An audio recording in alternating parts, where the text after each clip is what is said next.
Si Melodious ay isa sa mga miyembro ng Seven Deadly Sins, na kasama ng iba pang miyembro ay pumatay ng 12-dosenang mga Holy Knight 10 taon na ang nakakaraan. Pagkatapos ng araw na iyon, lahat sila ay binibigkas ng mga kaaway ng kaharian, at isang malaking halaga ng pera ang ibibigay kung may tumulong sa kanilang paghuli. Ang bawat taong naninirahan sa kaharian ay natatakot matapos marinig ang pangalan ng Seven Deadly Sins, na itinuturing na mga halimaw na walang konsensya. Matapos tumakas mula sa kaharian, naglaylo siya sa loob ng ilang taon, ngunit sa wakas ay nagpasya siyang hanapin muli ang lahat ng iba pang mga sins. Mayroon siyang alagang baboy na pinangalan ng Hawk, at nagpapatakbo ng isang maliit na tavern na kilala bilang Boar Hat. Isang araw, habang naghahain ng pagkain at alak sa kanyang establishment, narinig niya ang isang grupo ng mga tao na nag-uusap tungkol sa Seven Deadly Sins, at nag-iisip kung sila ay buhay pa o patay na. Itinatago ni Meliodas ang katotohanan na isa siya sa Seven Deadly Sins, at madali para sa kanya na gawin iyon, dahil mukha siyang napakabata. Narinig niya ang isang bulong-bulungan na ang isa sa mga sins ay gumagala sa lugar, at nagsusuot siya ng isang higanting baluti na kinakalawang mula sa lahat ng dugo ng mga taong pinatay niya. Ang atmosphere sa tavern ay agad na nagbabago, at ang lahat ay tila nasa bingit. Bigla silang nakarinig ng malakas na kalabog ng metal na baluti, na papalapit sa kanila mula sa labas. Natatakot ang lahat dahil naaamoy pa nila ang amoy ng kinakalawang na metal. Lahat sila ay sumisigaw at tumakbo, naiwan si Meliodas mag-isa sa tavern. Bumukas ang gate sa kanyang tavern at pumasok ang isang higanting taong may hawak ng armor. Tumakbo siya ng ilang hakbang patungo kay Meliodas, ngunit pagkatapos ay mabagsik na nahulog, natanggal ang helmet nito.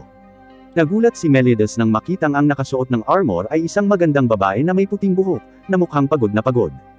Binuhat niya ang babae at inihiga sa kama, tinitingnan ang mahahalagang palatandaan ng buhay nito. Unti-unting bumalik sa kamalayan ang dalaga at nagtanong kung nasaan siya. Ipinaalam sa kanya ni Meliodas ang tungkol sa sitwasyon at nagtanong tungkol sa dahilan kung bakit siya gumagala sa gayong mabigat na baluti. Ipinakilala ng batang babae ang kanyang sarili bilang Elizabeth, at sinabi kay Meliodas na siya ay nasa labas upang hanapin ang Seven Deadly Sins. Tila nagulat si Meliodas, ngunit hindi nagbubunyag ng anuman tungkol sa pagiging pinuno nila. Siya ay lumingon-lingon sa paligid at nabigla sa katotohanan na si Hawk na isang baboy ay nakakapagsalita. Ibinaba siya ni Meliodas at nagluto ng pagkain para sa kanya, na binalaan ni Hawk si Elizabeth sa pagkain, ngunit mukhang gusto niya ito. Biglang may kumatok sa pintuan niya na ikinagulat ni Elizabeth. Ang ilang knights ay nasa pintuan, at sumisigaw na ibigay ang taong may hawak ng sandata, na pinaghihinala ang isa sa mga miyembro ng Seven Deadly Sins. Gumawa ng plano si Meliodas at naglagay ng mga helmet at piraso ng baluti kay Hawk, at pinalabas siya upang makagambala sa mga gwardya. Habang si Elizabeth ay nakatakas mula sa likod na gate, isa sa mga kabalyero gayunpaman, napansin siya, at lahat sila ay tumakbo na sumusunod sa kanya, sinusubukang mahuli siya. Hinahabol sila ni Hawk at Meliodas, at nagawang itulak silang lahat sa isang bangin, habang sinunggaban ni Meliodas si Elizabeth, at umakyat sa isang puno. Nagpapasalamat siya sa muling pagligtas sa kanyang buhay. Tinanong niya siya tungkol sa dahilan kung bakit sinusubukan niyang hanapin ang Seven Deadly Sins, at sumagot siya na sinabi sa kanya ng kanyang ama na na-frame lamang sila. Sinabi rin niya na ang mga Holy Knights ay naghahanda para sa isang pangkalahatan na digmaan, na maglalagay lamang sa mga mahihirap na tao sa higit na paghihirap kaysa sa kanilang kinalalagyan. Nagulat si Meliodas sa kanyang pahayag, ngunit bago pa man siya makapag-react, mayroon ng isang malakas na pagsabog sa buong cliffside ang pumutok. Sa kabutihang palad, nagawang iligtas ni Meliodas si Elizabeth, at ang isa sa mga kabalyero na na-knockout sa ibaba. Dinala niya sila pabalik sa cliffside at nakita ang isang higanting lalaki na nakasuot ng pulang baluti, na nagpapakilala sa kanyang sarili bilang Twigo, ang banal na kabalyero. Lahat ay tila natatakot sa kanya, ngunit si Meliodas ay nanindigan at pinagtatawanan siya. Bigla niyang nakita ang hikaw ni Elizabeth at nakilala siya bilang ikatlong prinsesa ng kaharian, na nawala ilang araw na ang nakakaraan. Sinabi niya sa kanya na isuko ang sarili, kung hindi, papatayin niya siya at natatakot si Elizabeth na nagsimulang tumakbo sa kakahuyan. Si Twigo ay nauwi sa pag-atake ng nakamamatay sa kanya mula sa likuran, ngunit sa kabutihang palad, nagawa siyang iligtas muli ni Meliodas. Nagpasya siyang isuko ang sarili dahil natatakot siya na kung hindi, maging si Meliodas ay masasaktan. Naglalakad siya patungo kay Twigo, ngunit may iba itong plano at inatake siya muli. Kumilos muli si Meliodas sa pagsunggab at iniligtas siya mula sa pag-atake. Habang siya ay nakaharap, inihayag din niya ang kanyang tunay na pagkakakilanlan bilang Meliodas, ang Dragon Sin of Wrath, ang pinuno ng Seven Deadly Sins, at ipinakita sa kanya ang kanyang tato. Lumapit si Twigo sa kanila at inihampas ang kanyang espada kay Meliodas, ngunit bigla siyang napaatras na may sugat sa kanyang mukha. Laking gulat niya rito, at biglang napansin ang tato ng dragon sa kanyang braso.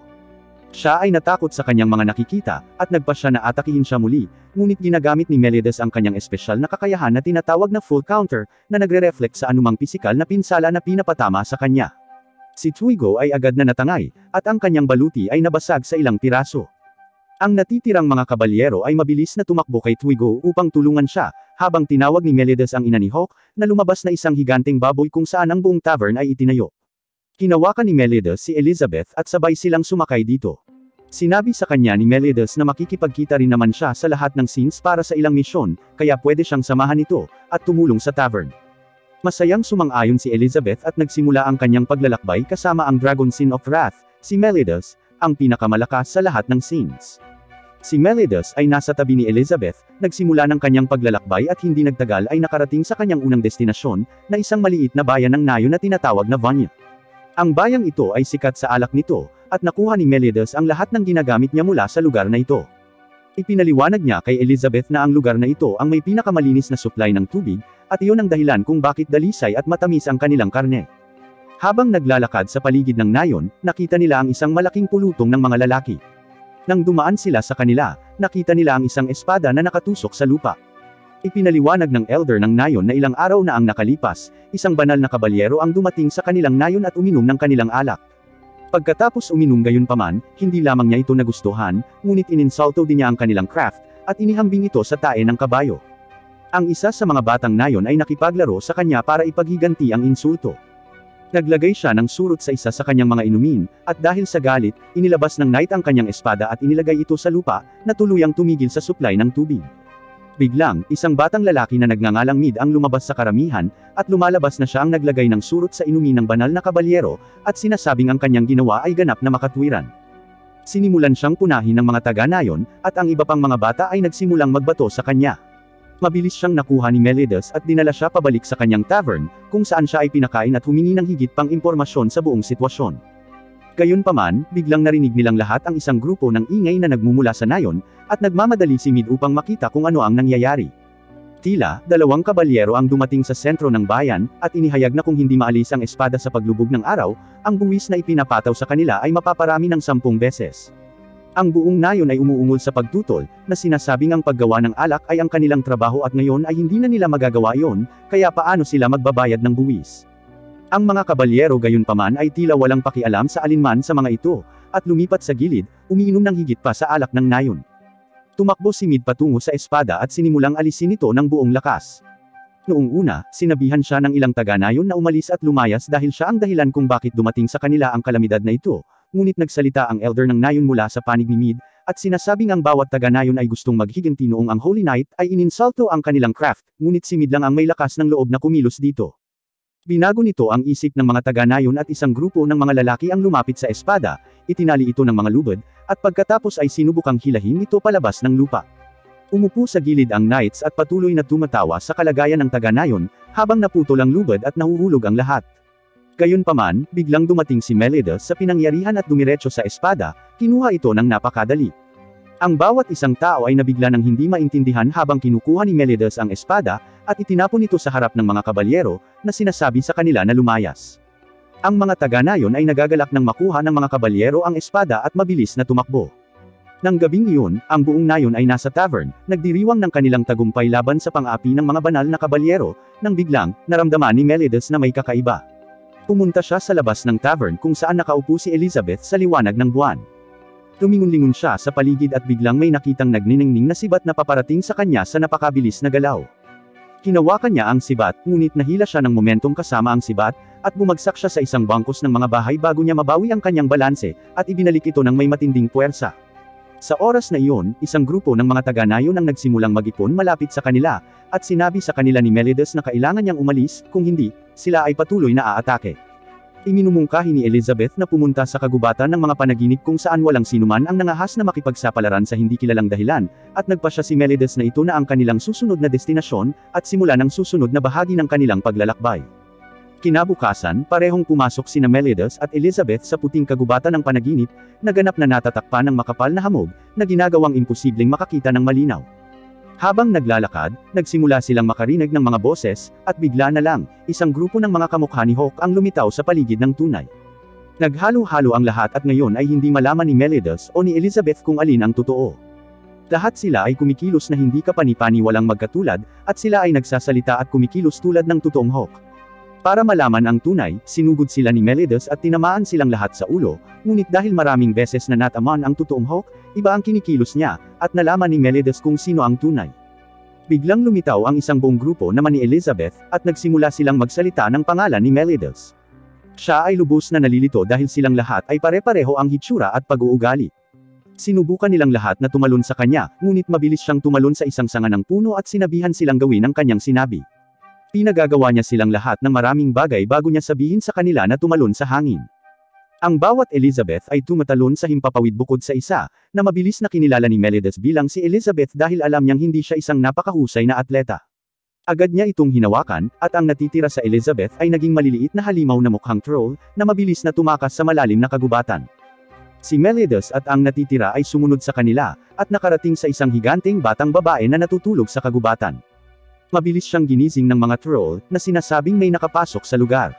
Nagising ang batang babae mula sa kanyang pagkakatulog at nagtanong kung sino ang nangahas na pumasok sa kagubatan. Parang nabigla ang lahat sa laki niya maliban kay Melidas. Hinawakan niya si Melidas at tinignan siyang mabuti bago ipaliwanag ang saya, dahil hinahanap niya siya sa nakalipas na 10 taon. Ang pangalan ng higanteng babae ay Diane, at siya ang Serpent Sin of Envy, isa sa 7 deadly sins. Ipinaliwanag sa kanya ni Melidas ang tungkol sa sitwasyon ni Elizabeth, at matapos siyang marinig, ipinahayag ni Diane na sasamahan niya sila sa paglalakbay na ito.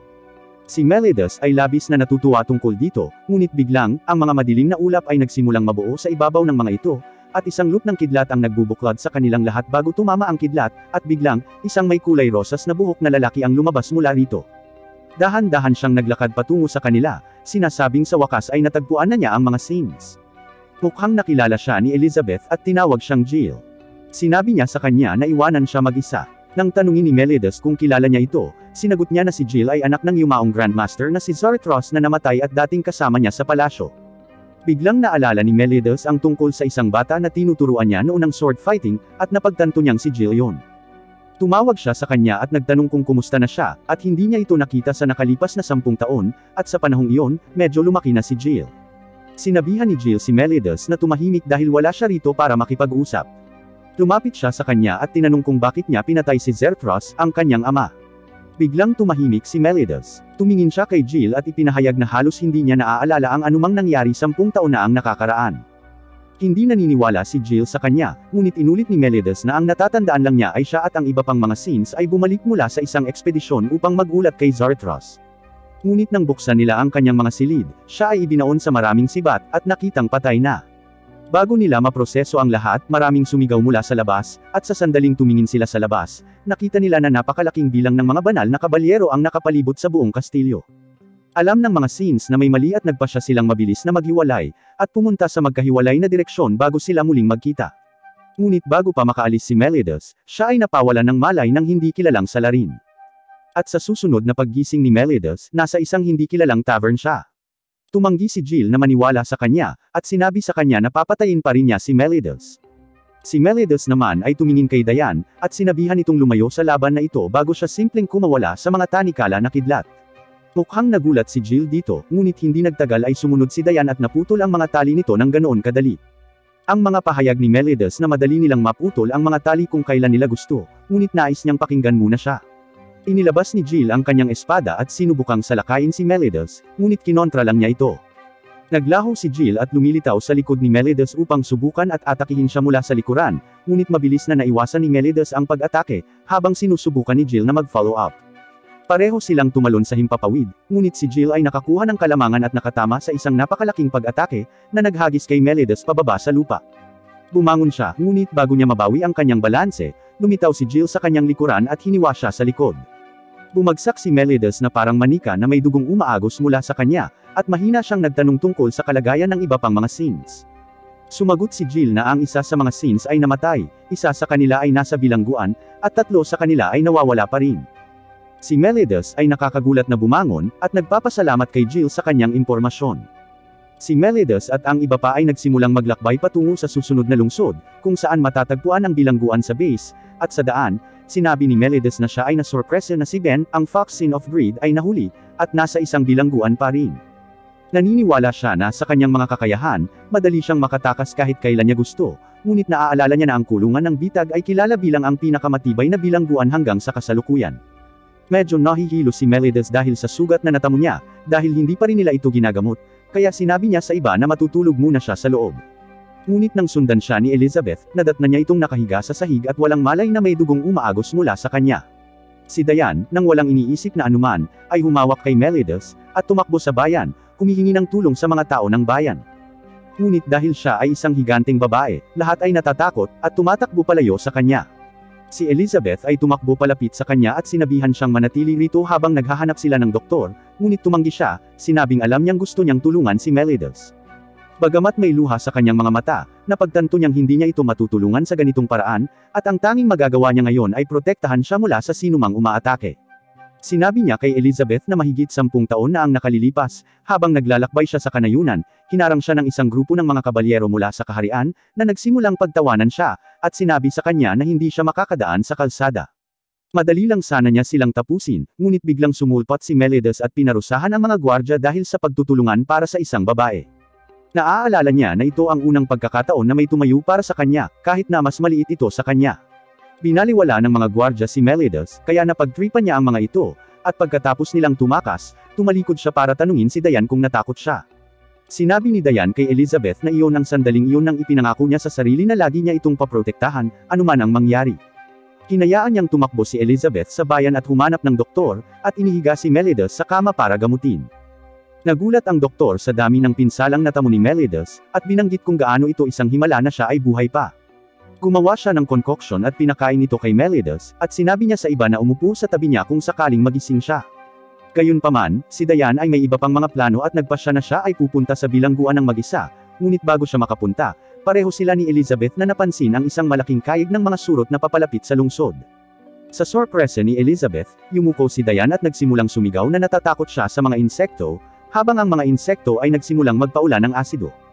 Nagtago sina Hawk at Elizabeth sa ilalim ng isang tulay, ngunit biglang, si Elizabeth ay sumugod sa acid rain mula sa mga insekto upang maabot si Melides. Sinimulan siyang habulin ng mga insekto, ngunit nalampasan ni Diane ang kanyang takot, at ginamit niya ang kanyang earth magic upang lumikha ng isang bangkos ng mga higanteng bato mula sa lupa na nagtatapos sa pagdurog ng lahat ng mga insekto kaagad.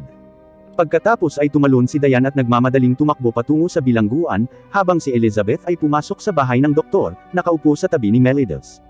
Biglang dumating ang doktor at sinabing umalis na sila dahil hindi na magigising si Melides. Parehong nagulat sina Elizabeth at Hawk, ngunit sinabi sa kanila ng doktor na ang gamot na ibinigay niya sa kanila ay talagang isang timpla ng napakalakas na lason.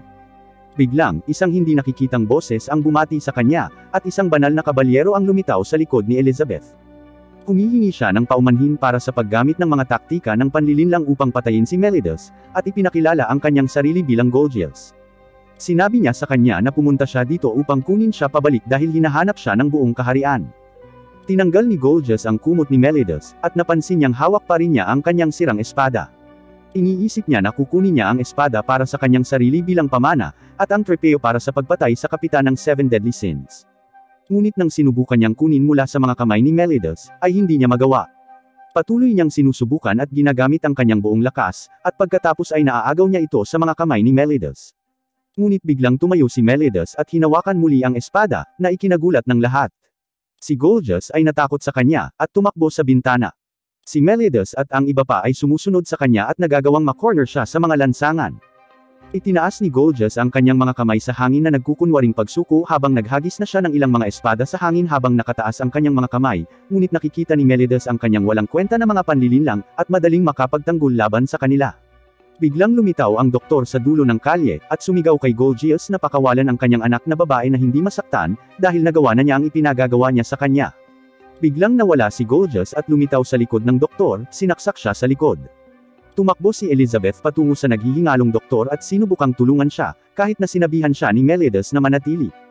Biglang lumitaw si Gorgias mula sa likuran at sinubukang salakayin si Elizabeth, ngunit hinarang ni Melides ang kanyang pag-atake at sinuntok siya palayo. Patuloy na lumilitaw at nawawala si Gorgias habang umaatake kay Melides, ngunit nagagawa pa rin ni Melides na makipagsabayan at ipagtanggol ang kanyang sarili. Hinawakan niya ang kamay ni Elizabeth at tumakbo habang ipinagtatanggol siya sa mga pag-atake. Nakarating siya sa isang abandonadong gusali at pumunta sa unang palapag. Sa sandaling pumasok si Gorgias sa loob ng silid, tumapak siya sa sirang floorboard at nahulog. Inaasahan ni Meliadus na hindi maaaring mag-teleport si Gorgias dahil nalaman niya na maaari lamang siyang maging invisible. Bumaba siya kay Gorgias at sinuntok siya palabas ng bahay. Ngunit bago niya ito mahuli, nawala muli si Gorgias at hinawakan ng isang kabayo, tumatakbo palayo sa bilangguan. Sinundan siya ni Meliadus at ng iba pa, at sa daan, nakasalubong nila si Dayan na mukhang natulala. Parang may hinahanap siya pero hindi niya maalala kung ano. Tumingin siya kay Meliadus at nagtanong kung paano siya gumaling bago marinig ng lahat ang isang tunog ng bell. At biglang, tumingin si Dayan kay Meliadus at nakita niya ang isang banal na kabalyero na nagngangalang Ruin. Inatake niya si Meliadus na sinusubukang ipagtanggol ang sarili laban sa kanyang malakas na suntok. Si Elizabeth ay nalilito sa inaasal ni Dayan, ngunit ipinaliwanag ni Meliadus na hindi niya ito nakikita, at isang banal na kabalyero lamang ang nakikita niya, na gumawa ng isang uri ng spell sa kanya. Sinundan sila ni Dayan na nagpilit kay Meliadus na kunin si Elizabeth at tumakbo palayo sa kagubatan.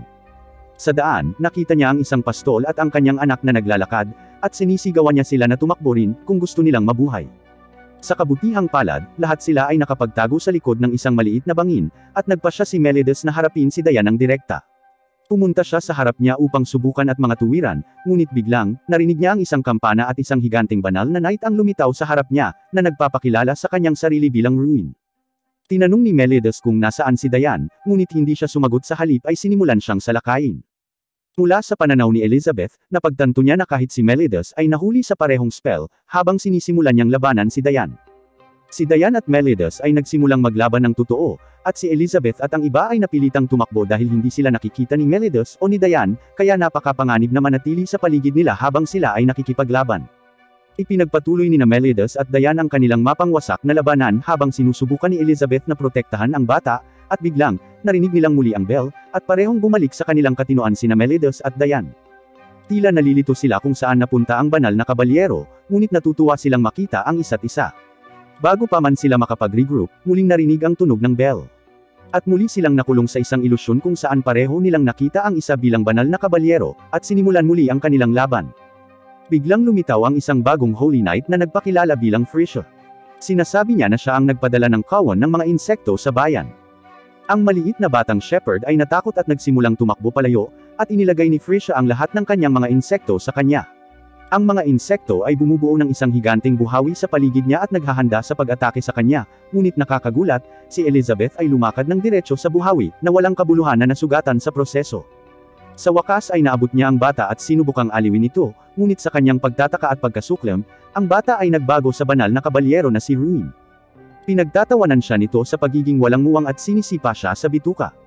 Gayunpaman, muling tumayo si Elizabeth, na ikinagalit niya, at ginamit niya ang kanyang mga tungkod upang hampasin siya sa mukha.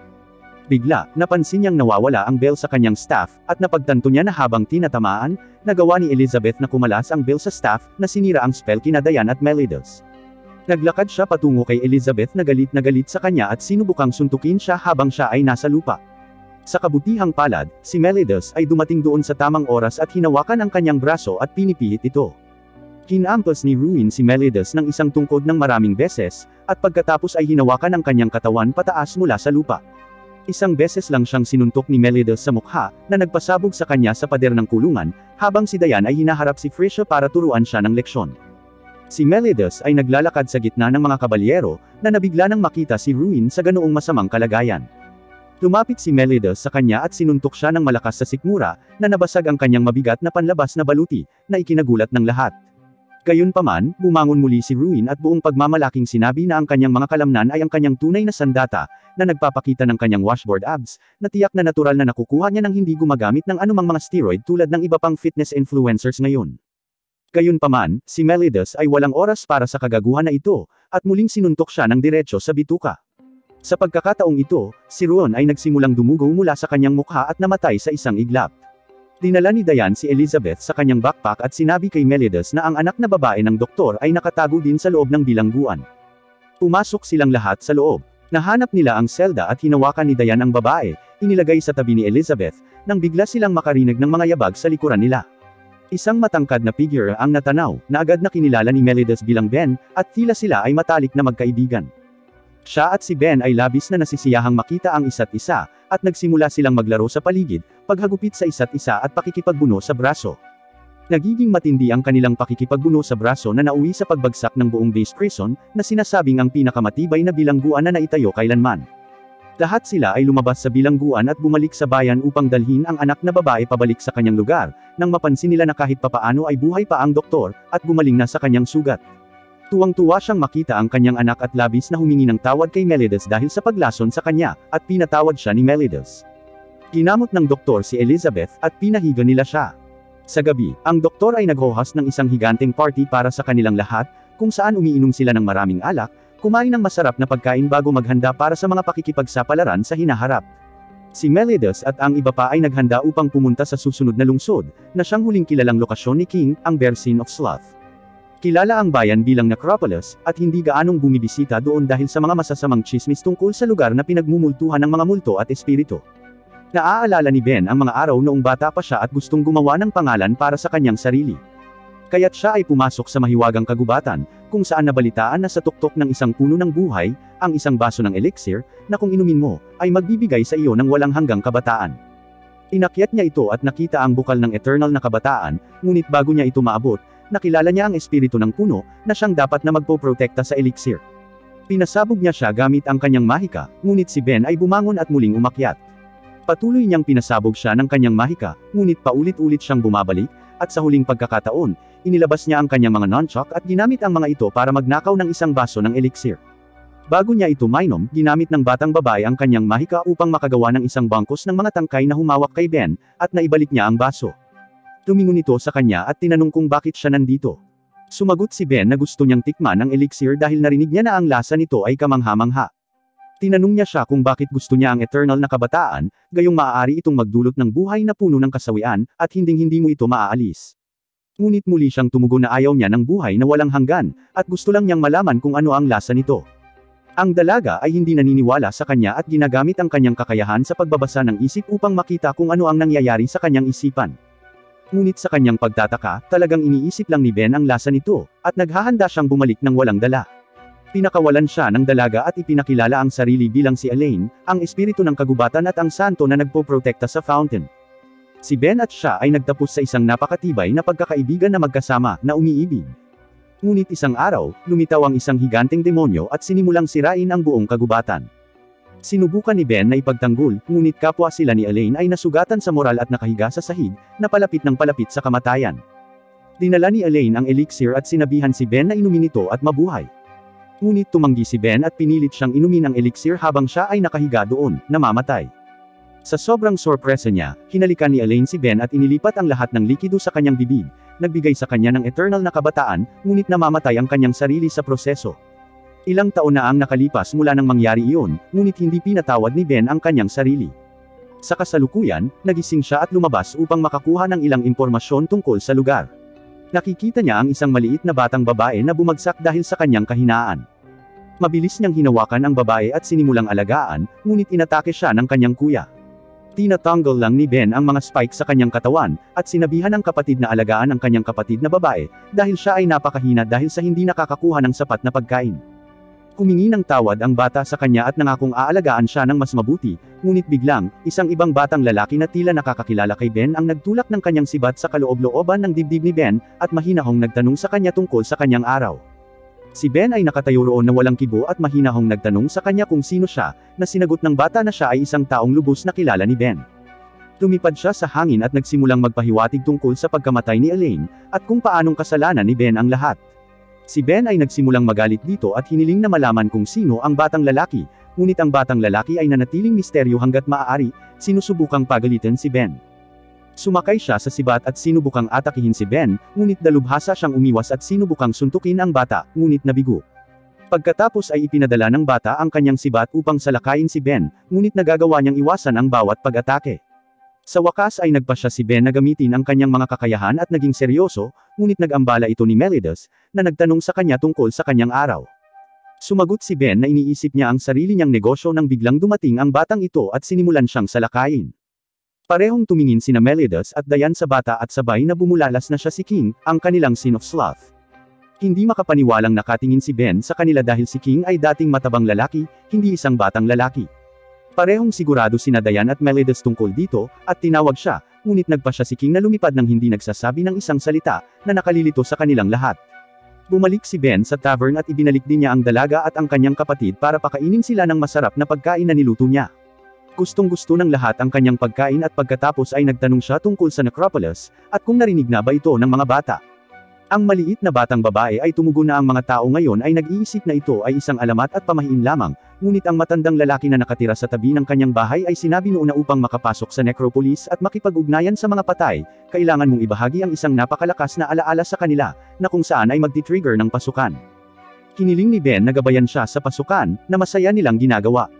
Dinadala nila si Meliodas at ang iba pa sa sinasabing pasukan, at tumayo sa labas ng bilog. Agad na naalala ni Ben ang mga masasayang alaala nila ni Elaine at biglang lumakas ang hangin at nagsimula silang madala sa ibang mundo. Bago siya nawala, si King, na nag-eespiya sa kanila mula sa malayo ay nakapasok din sa bilog at naihatid sa kanila. Habang lumilingon-lingon sa bagong lugar na ito, biglang may nakita si Ben na isang babaeng nakaputi, na lumulutang. Agad niya itong nakilala bilang si Elaine at sinundan siya nito. Nakita ni King si Ben at sinundan din niya ito. Patuloy na tumatakbo si Ben sa direksyon kung saan niya nakita si Elaine, ngunit mabilis siyang naabutan ni King at tinanong kung saan siya pupunta. Hindi siya pinapansin ni Ben at pinabilis ang kanyang kilos, ngunit si King ay madaling lumipad ng mas mabilis at nakaharang sa kanyang dinadaanan. Sinubukan ni Ben na hawakan siya, ngunit iniiwasan ni King ang lahat ng kanyang pagsulong. Pagkatapos ay sinubukan ni Ben na hampasin siya ng backhand na suntok, ngunit ginamit ni King ang kanyang mahiwagang unan upang harangan ang kanyang pag-atake, at bago pa makapag-react si Ben, ginamit niya ang unan upang hawakan siya sa lugar. Tinanong siya ni Ben tungkol sa dahilan kung bakit siya nagagalit sa kanya, at ipinaliwanag ni King na 10 taon na ang nakalilipas, nang akusahan sila ng kaharian sa isang kulungan, siya ay nagpasya na bumalik sa mahiwagang kagubatan. Ngunit pagdating niya doon, ang nakita niya ay isang sunog na gulo. Nawasak ang lahat at may pumatay sa santo ng puno ng buhay at uminom ng elixir ng buhay. Tinitingnan niya si Ben ng paratang at sinisigawan siya na ang santo ng puno ay kapatid niya. Tumingin si Ben sa kanya at napagtanto na gusto siyang patayin ni King upang ipaghiganti ang kanyang kapatid. Tinanong ni Ben si King kung paano niya siya papatayin dahil walang kamatayan si Ben, at sinabing marami siyang paraan ng pagpatay kay Ben, ngunit gusto niyang magdusa siya at magsisi sa kanyang ginawa. Ipinatawag ni King ang kanyang sibat at sinaksak si Ben sa dibdib habang ginagamit ang kanyang espesyal na kasanayan, ang fossilization. Dahan-daang nagsimulang maging bato si Ben, at si King na umaasang magpanik siya ay nabigla nang makitang tila payapa na si Ben sa kanyang sarili at napangiti si Ben. Sina Meliodas at Diane naman ay nakatagpo ng isang banal na kabalyero na nagngangalang Gila, na pumasok din sa necropolis sa pamamagitan ng pagpatay sa sarili at sinimulan niyang salakayin sila. Tila paulit-ulit siyang nakakalamang, kahit papaano ay na-overpowered sila Diane at Meliodas, pinasabog sila ng kanyang explosion magic. Si King ay tumalikod kay Ben at isinumpa siya na manatili sa necropolis para sa kawalang hanggan, ngunit may naramdaman siyang isang bagay sa kanyang likuran, lumingon at nakakita ng isang liwanag, na umaaligid sa paligid ni Ben. Naramdaman ni King si Elaine sa paligid niya at sinigaw niya ang kanyang pangalan, hinihiling sa kanya na ipakita ang kanyang sarili, ngunit ang espiritu na si Elaine ay gumagalaw patungo sa bato na si Ben, at hinalikan siya ng bahagya, sinira ang magic ng fossilization at pinalaya si Ben. Si King ay nawalan ng mga salita at lumuhad, nakikiusap kay Elaine na ipakita ang kanyang sarili, humihingi ng kapatawaran sa pag-iwan sa kanya na mag-isa upang ipagtanggol ang puno sa daan-daang taon. Tumingin si Ben kay Elaine at sinabi sa kanya na kukunin niya ang nararapat sa kanya, kahit patay na ito, at pagkatapos ay tumakbo patungo sa pagsabog. Naabot niya ang oras na nakita ang parehong sina Diane at Meliodas na nakikipaglaban kay Gila. Ginagamit niya ang kanyang espesyal na kasanayan na tinatawag na snatch, na nagbibigkis sa kanyang espada, ngunit ginagamit niya ang magic ng pagsabog upang paalisin si Ben. Muli silang nagsimulang lumaban ng sama-sama, ngunit kahit na nagtatrabaho sila bilang isang koponan, mukhang mas mahusay si Gila dito, at nababasa ng dalubhasa ang kanilang mga galaw, iniiwasan ang kanilang mga pag-atake, at nakukontra ang mga ito. Sinubukan siyang atakihin ni Meliodas, ngunit umiwas siya at sinipa siya pabalik. Sinubukan ni Ben na pumuslit sa isang suntok ngunit sinasaksak lang niya ito sa leeg, ngunit biglang, sinaksak ni King si Ben sa likod, at lumabas ang sibat sa harapan, tinamaan si Gila, na nagpalipad sa kanya sa di kalayuan. Lumabas si Gila mula sa mga guho at humarap kay King, na comfortable pa rin na sinasaksak si Ben sa likod. Sinabi ni Gila kay King na siya ay nabigo sa kanyang kakayahan dahil inakala niyang mas makapangyarihan siya kaysa doon. Ginagamit niya ang kanyang espada upang magpatawag ng isang bangkos ng maliliit na paputok na bola, at pinaputok ang mga ito patungo sa kanya, ngunit ginagamit lang niya ang kanyang spear at ang kanyang umiikot na galaw para maalis ang lahat ng ito. Naghahanda siyang lumaban at sinabihan silang maglaban ng 4-1, ngunit pinutol siya ni King, at sinabing ito ay magiging one-on-one matchup sa pagitan lang nilang dalawa. Agad na umupo sina Ben at Meliodas para tangkilikin ang palabas, at nagsimula na ang laban. Si Gila ay kalmado na sumusubok na gumawa ng mga cool na pahayag, ngunit si King ay isang alpha male at pinutol siya sa kalagitnaan ng pangungusap, sa pamamagitan ng pagpapadala ng kanyang sibat na lumilipad patungo sa kanya, na hiniwa ang kanyang mukha. Pagkatapos ay kinukutsa niya siya dahil hindi niya nagawang iwasan ang kanyang pag-atake. Muli niya itong inatake at bahagya siyang umiwas, na humantong sa paglanding ni King ng sunod-sunod na pag-atake sa kanya, na pilit niyang pinipigilan bago tumalon sa tuktok ng burol, at nagsimulang gumawa ng isang higanting paputok na bola. Ginawa ni King ang kanyang sibat sa libu-libong maliliit na spears, at hindi lamang nagagawang sirain ang bola, ngunit nauwi rin sa pagkasugat kay Gila sa proseso. Siya ay tumalikod mula sa eksena upang makipag-usap sa iba, ngunit nakakagulat, si Gila ay buhay pa rin, at mabilis niyang inatake si King habang nakatalikod na walang bantay, ngunit si Meliodas ay tumalon sa pagitan, at ginamit ang full counter, na nagpasabog kay Gila pabalik sa totoong mundo. Ngayong kumpleto na ang kanilang trabaho dito, lahat ng iba pa ay nagsimulang maglaho, at nagising sila sa totoong mundo at natagpuan si Gila na nakatayong walang malay. Kinapos siya ni Meliodas sa isang puno at gumuhit sa kanyang mukha bago nagpasya na ito ay sapat na, at lumipat sa iba pa. Habang nakaupo sa tabi ng lawa, tinanong ni Elizabeth si King tungkol sa pinagmumula ng kanyang kapangyarihan, dahil ang lahat ng iba pang mga scenes na magkakasama ay nagkaproblema sa pakikipaglaban kay Gila, ngunit siya lamang ang nakatalo sa kanya ng ganoon kadali. Ipinaliwanag ni King na wala sa mga scenes ang gumagamit ng kanilang buong lakas. Sa katunayan, ginagamit lamang nila ang isang maliit na porsyento ng kanilang tunay na kapangyarihan upang labanan siya. Tumingon siya at tinanong sila tungkol sa kanilang mga sagradong kayamanan. Sinabi ni Diane na nawala ang kanya, sinagot ni Meliodas na ibinenta niya ang kanya, at sinagot ni Ben na ninakaw ang kanya. Si King ay nakatingin sa kanila ng may pagtataka at hindi makapaniwala na lahat sila ay nawala ang kanilang mga sagradong kayamanan. Tila nalilito si Elizabeth, kaya ipinaliwanag niya sa kanya na ang isang sagradong kayamanan ay isang makalangit na sandata na may espesyal na kapangyarihan na nagpapahintulot sa mga scenes na gamitin ang kanilang buong potensyal. Sinabi niya sa kanya na sa kanyang mga sagradong sandata, ang bawat isa sa mga scenes ay magiging 100 beses na mas malakas kaysa sa ngayon. Sinabi niya sa kanila na kailangan nilang hanapin ang mga kayamanan sa lalong madaling panahon, kung gusto pa nilang subukan at iligtas ang kaharian. Kinabukasan, aalis sila patungo sa susunod na bayan na sikat sa paghohas ng isang higanting paligsahan sa pakikipaglaban kada taon. Ayon sa mga alingawngaw, isang higanting warhammer ang nakita sa lungsod na ito, na nakalimutan ng isang higanting batang babae ilang taon na ang nakalilipas. Naniniwala si King na ang martilyo ay ang sagradong kayamanan ni Diane, at lahat sila ay pumasok sa lungsod upang hanapin ito. Pumasok sila sa bayan at napagtanto na magsisimula na ang tournament, na ikinatuwa ni Ben at Meliodas. Pumasok sila sa torneo at ang unang laban ay magiging Battle Royale, kung saan pipiliin ang natitirang 8 manlalaban para sa finals. Sina Meliodas at Ben ay parehong nagkakaroon ng napakadaling panahon na talunin ang lahat ng mga mortal na ito, at may ilang iba pang mga lalaki, na tila napakalakas. Mayroong isang partikular na batang babae na nagngangalang Matrona, na nakikipaglaban gamit ang isang balabal, at kayang talunin ang 10 lalaki ng sabay-sabay, na ikinagulat ng lahat. Sa wakas, ang huling 8 mandirigma ay napili, at sila ay inutusang bumunot ng mga patpat upang magpasya sa kanilang kalaban.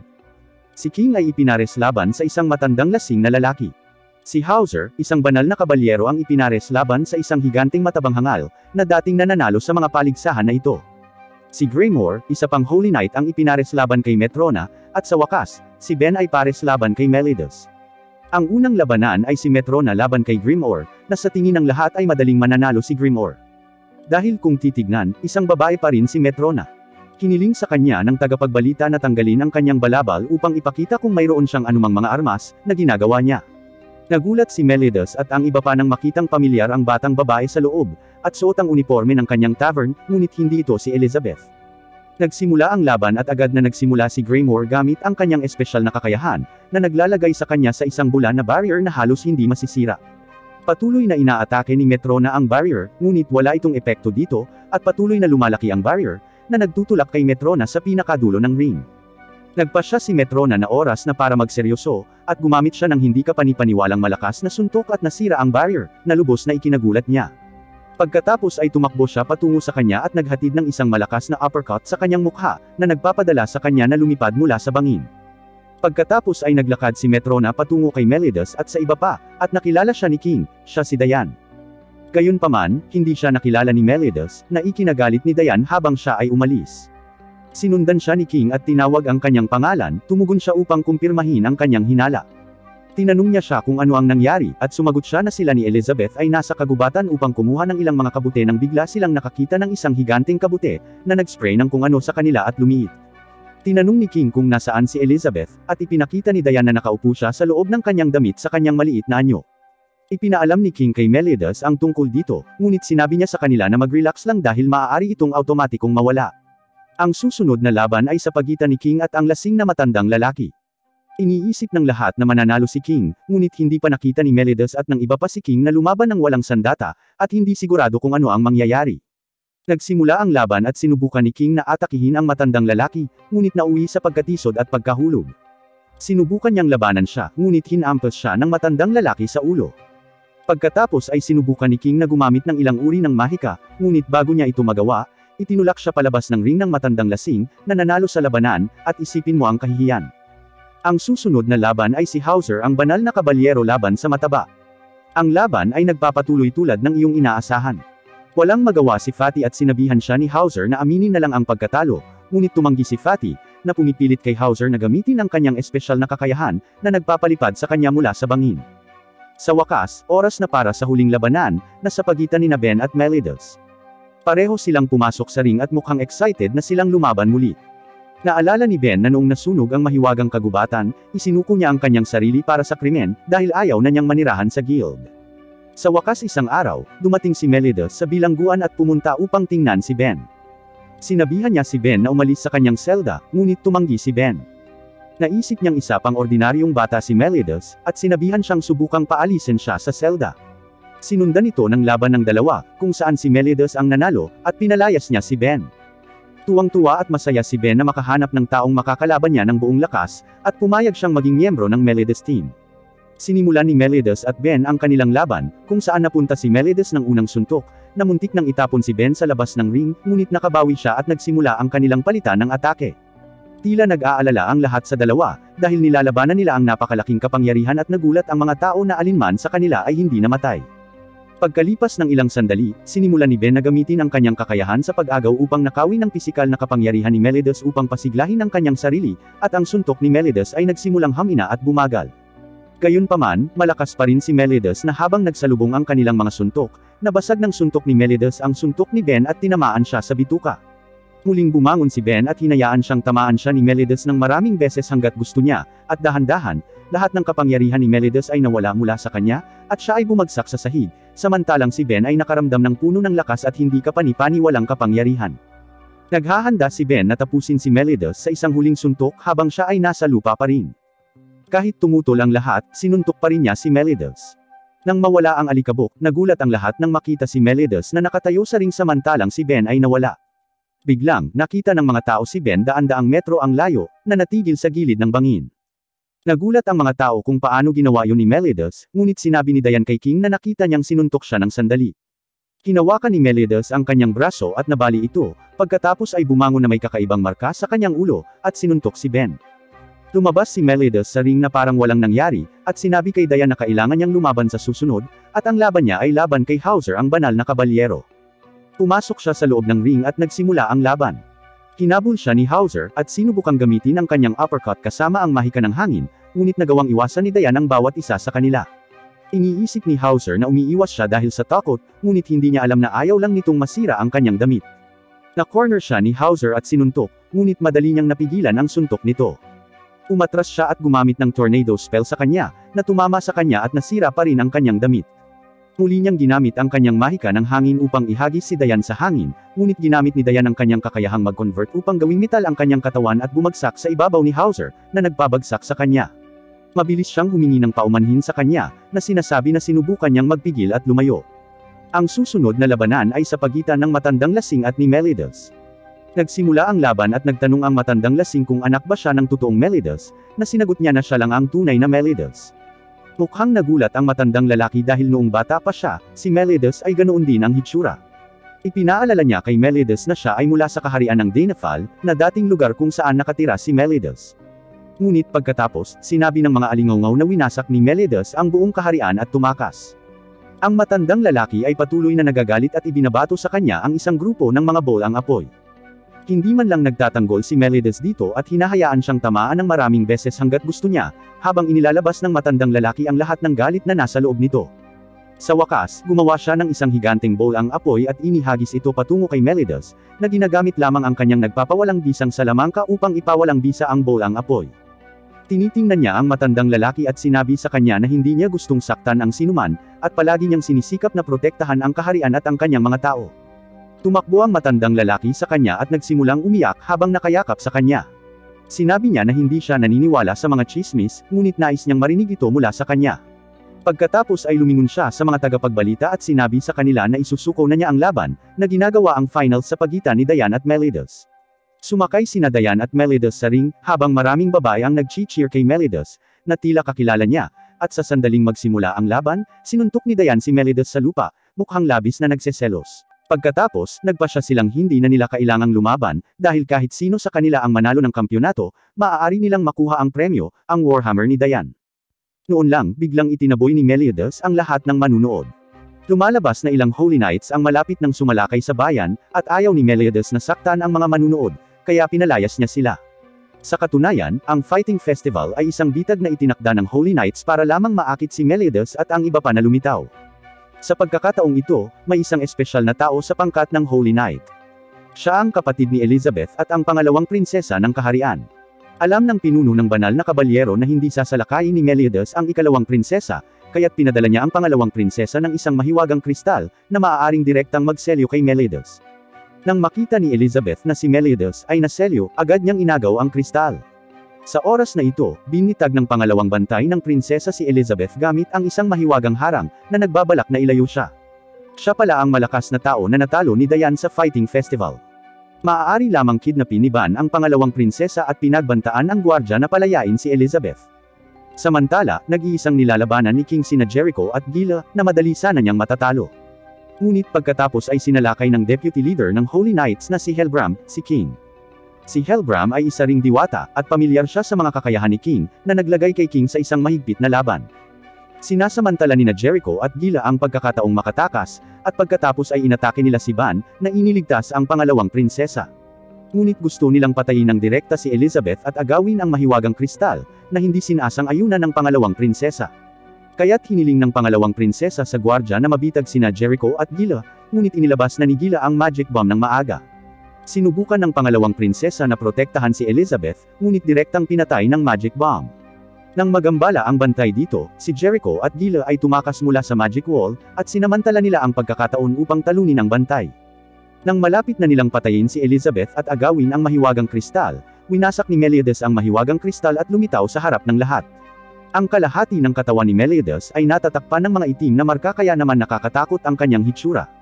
Nagiging mas makapangyarihan siya kaysa dati, natalo sina Jericho at Gila sa isang iglap. Pagkatapos nito, tumungo siya upang suportahan si King, at sa lalong madaling panahon natalo si Helbram. Ngunit agad na nadagdagan ni Helbram ang kanyang mana sa pamamagitan ng pagsipsip sa mga punto ng buhay ng iba pang mga Holy Knights. Sa kabisera ng kaharian, isang grupo ng mga Holy Knights ang nagbibigay sa kanya ng mana.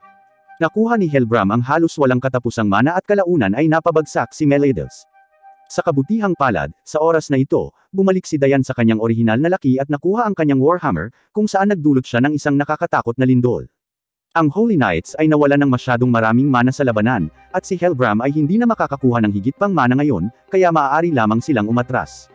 Matapos labanan ni Diane ang isang malakas na kaaway, mahigpit na niyakap ng nakaligtas na si Elizabeth si Melides. Nakaligtas si Melides at ang lahat ng kanyang mga kasama.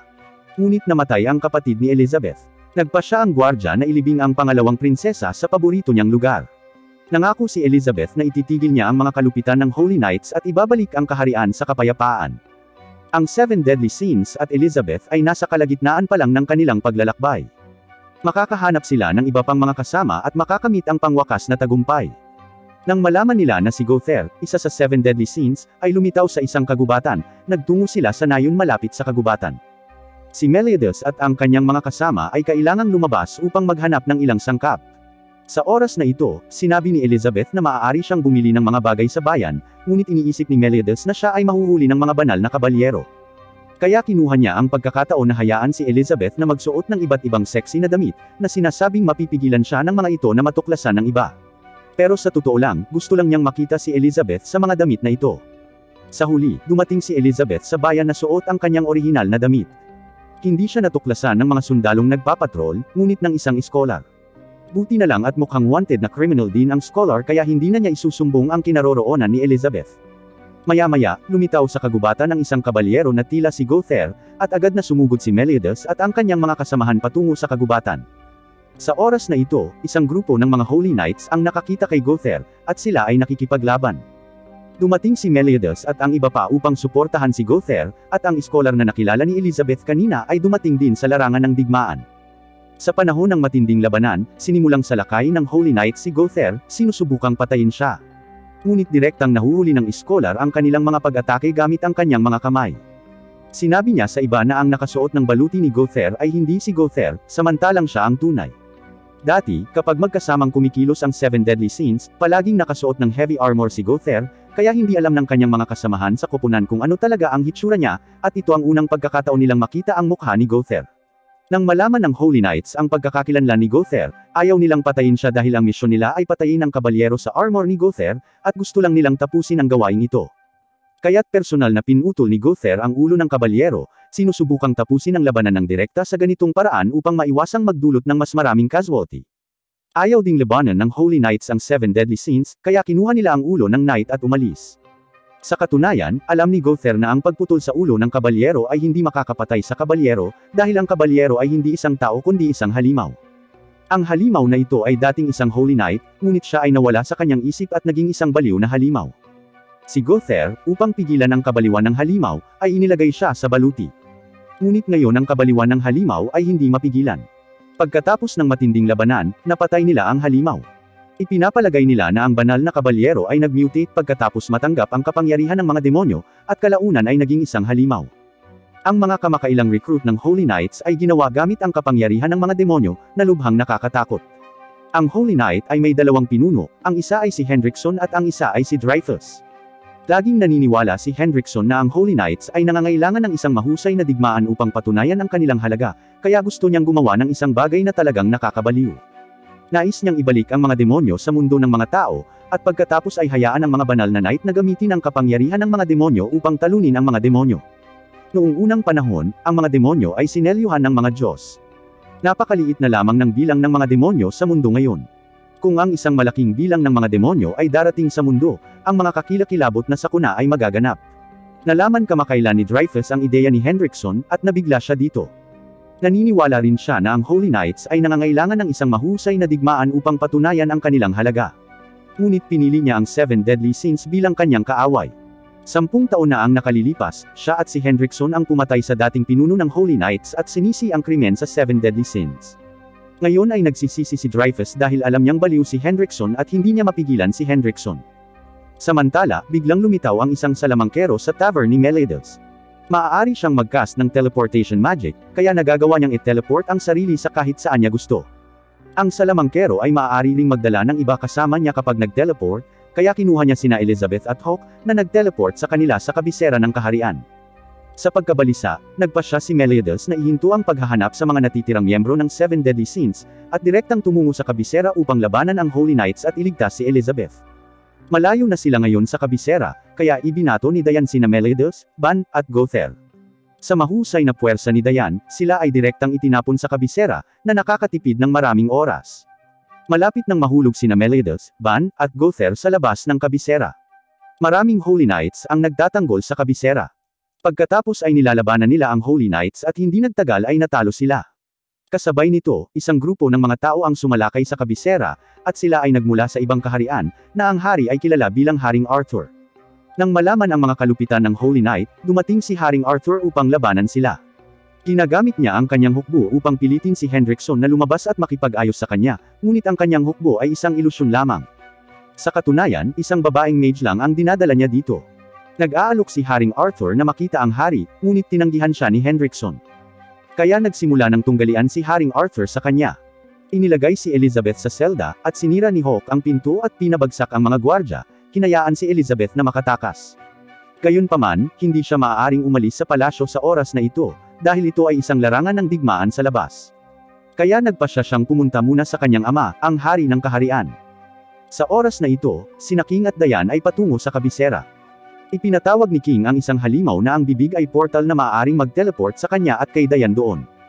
Dahil baboy ang paboritong pagkain ng halimaw, hindi siya sinasummon ni King noon. Baboy ang alaga ni Meliodas, at maaring magalit siya sa halimaw.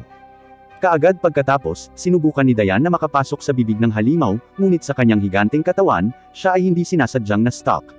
Kailangang itulak ni King si Diane gamit ang sariling mga kamay. Napatingin siya sa katawan ni Diane at bigla siyang nakaramdam ng hiya. Sa kasamaang palad, pagkatapos pumasok si Diane sa kabisera, nakatagpo niya ang isang grupo ng mga banal na knights, kabilang si Dreyfus.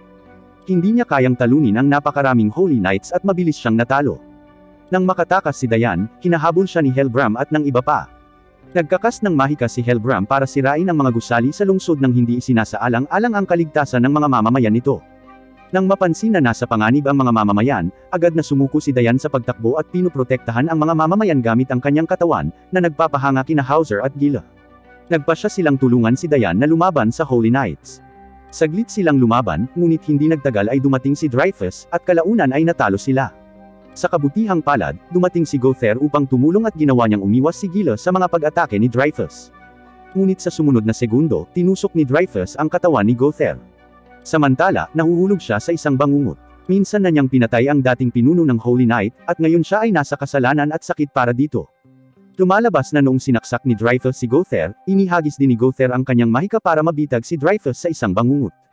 Si Gother ay nasugatan at walang malay, habang si Dreyfus ay nasira dahil sa bangungot. Kailangang ilabas ni Hill Thunder si Dreyfus sa larangan ng digmaan.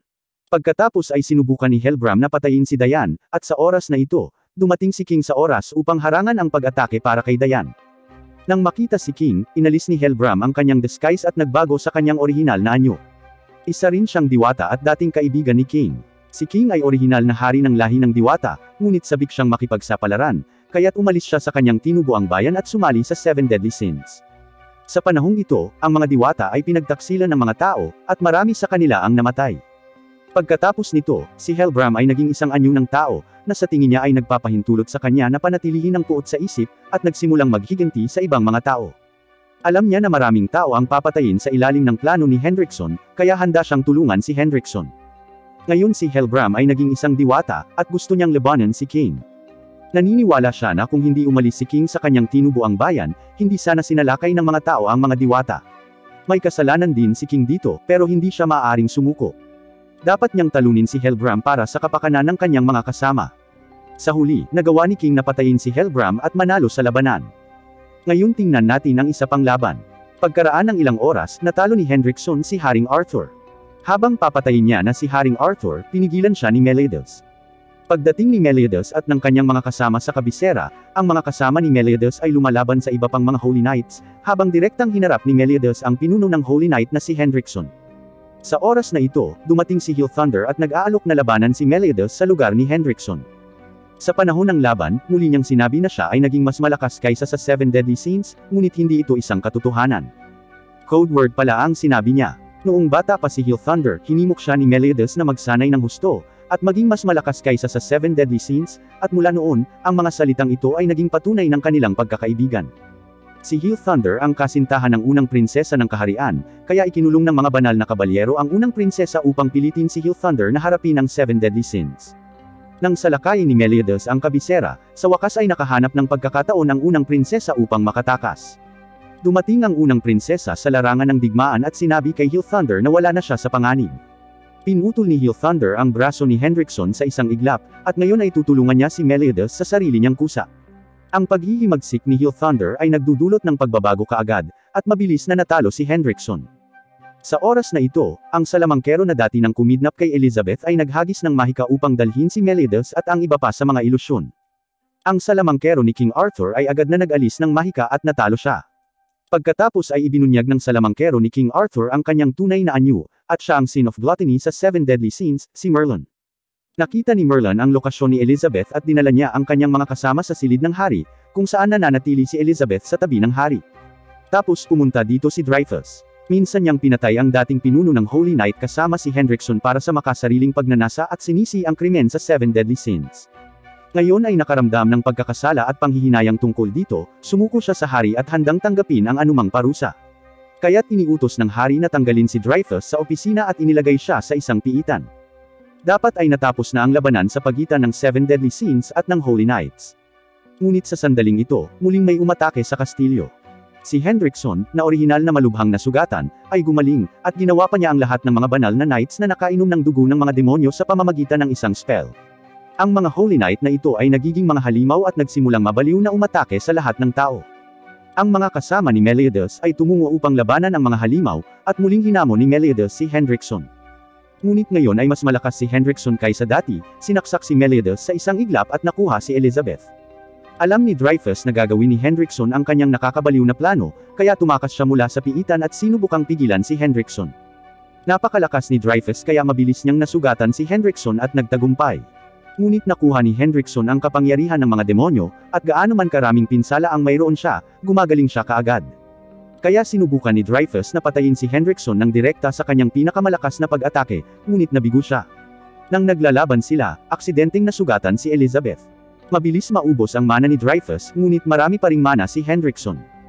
Sa huli, pinatay ni Hendrickson si Dreyfus at nanalo sa labanan. Pagkatapos ng kamatayan ni Dreyfus, si Meliodas ay nagmamadaling pumunta sa larangan ng digmaan. Bagamat siya ay nasugatan, matapos makita si Elizabeth na malubhang nasugatan, nagising niya ang kapangyarihang lampas sa kanyang limitasyon dahil sa galit. Nagsimulang salakayin ni Meliodas si Hendrickson na parang baliw. Ang kanyang mga kasama, pagkatapos talunin ng mga halimaw, ay dumating din upang tumulong. Sa ilalim ng mga pag-atake ng lahat, hindi maaaring makaatake si Hendrickson kahit na siya ay immortal. Wala siyang anumang pagkakataon na lumaban, at maaari lamang ipagtanggol ang kanilang mga pag-atake. Kailangang umatras si Hendrickson sa isang kuweba, na kinaroroonan ng mga katawan ng isang demonyo, at ito ang pinagmumula ng kapangyarihan ni Hendrickson. Ang demonyong ito ay ang pinatay ni Ban dati. Matapos makuha ang kanyang katawan, pinalakas ni Hendrickson ang kanyang kapangyarihan gamit ang dugo ng demonyo at lumikha ng bagong grupo ng mga Holy Knights. Galit na inatake ni Ban si Hendrickson, at ang kanyang kapangyarihan ay naging sanhi ng pagkabasag ng ibabaw, na lumikha ng isang malaking hukay. Nahulog si Hendrickson sa hukay at nawala ang kanyang mga bakas. Pagkatapos nito, pumasok din sila sa hukay, at nakita nila ang isang ginawang kuweba sa ilalim ng lupa, na umiiral daan-daang taon na ang nakalilipas.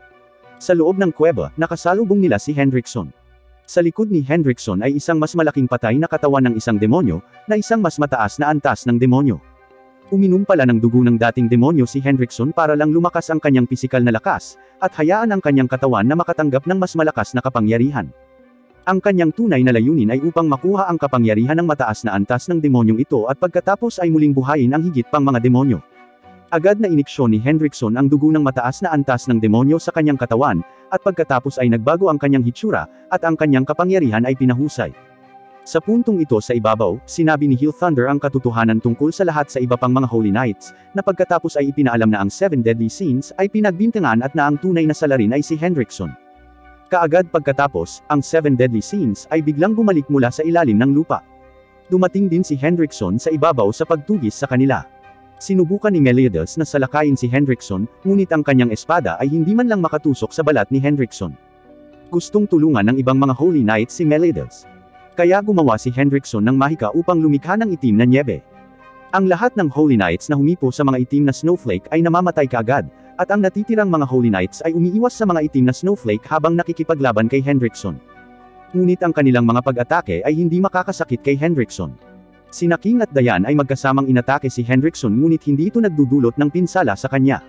Mabilis na natalo ng counterattack ni Hendrickson ang lahat. Ginagamit ni Meliodas ang kanyang katawan upang harangin ang pag-atake, pinipigilan si Elizabeth na atakehin, at siya ay malubhang nasugatan muli. Noon pa man ay gusto ni Hendrickson na mahuli si Elizabeth dahil sa dugo ng mga Diyos sa loob ng kanyang katawan, at kailangan niyang isakripisyo si Elizabeth para buhayin ang mga demonyo. Alam ni Hendrickson na lubos na paprotektahan ni Meliodas si Elizabeth hanggat hindi siya napapatay, kaya inatake niyang muli ang walang malay na si Meliodas. Sa sandaling iyon, hinaranggan ni Hawk ang pag-atake para kay Meliodas at namatay kaagad.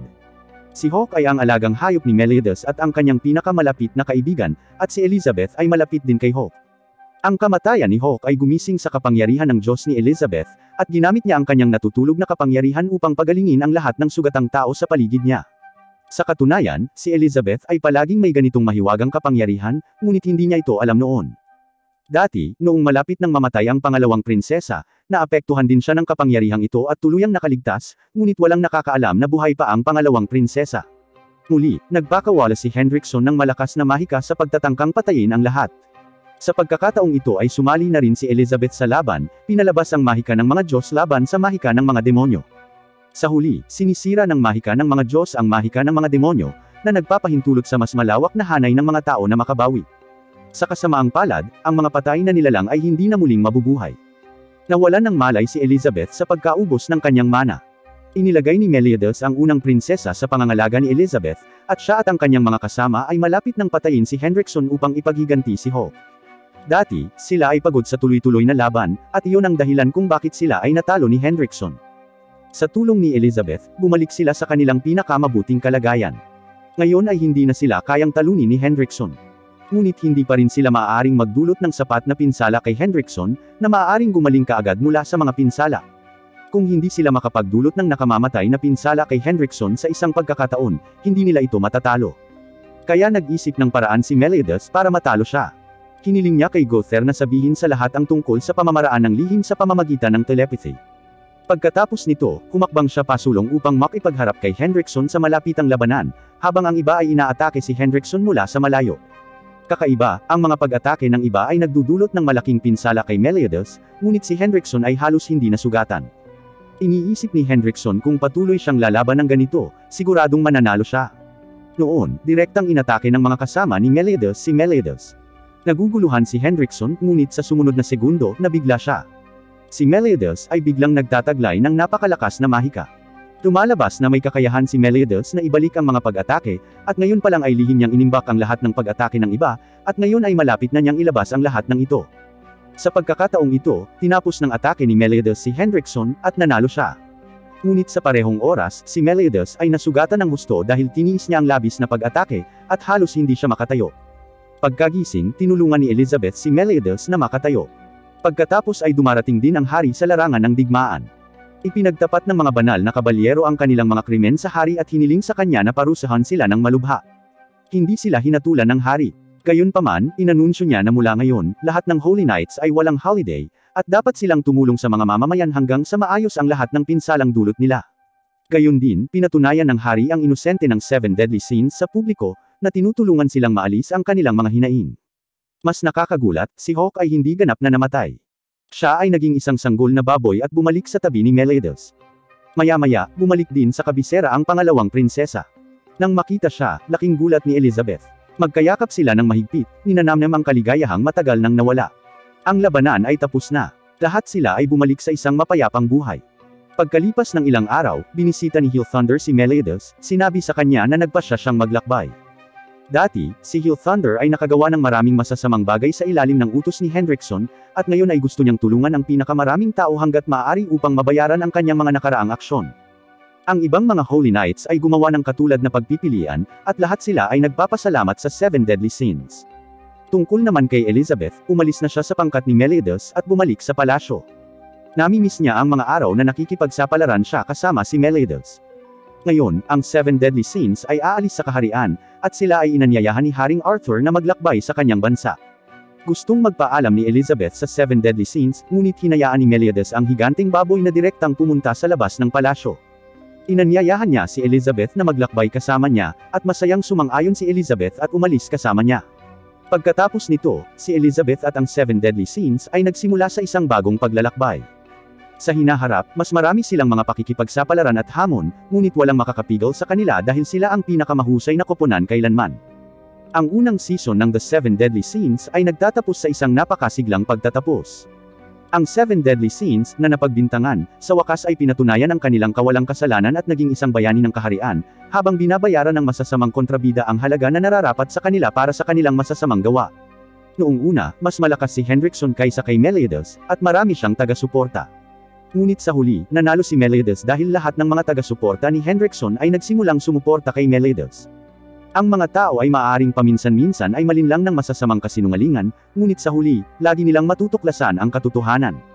Sa panahong iyon, lalamunan ng kasinungalingan ang kasamaan, at tiyak na magtatagumpay ang kabutihan laban sa kasamaan. Sa huli, kung nagustuhan mo ang video na ito, mangyaring mag-like at mag-subscribe. Gagawa ako ng mas mahuhusay na anime recaps pagkatapos. Salamat sa iyong panunood, at makita ka sa susunod.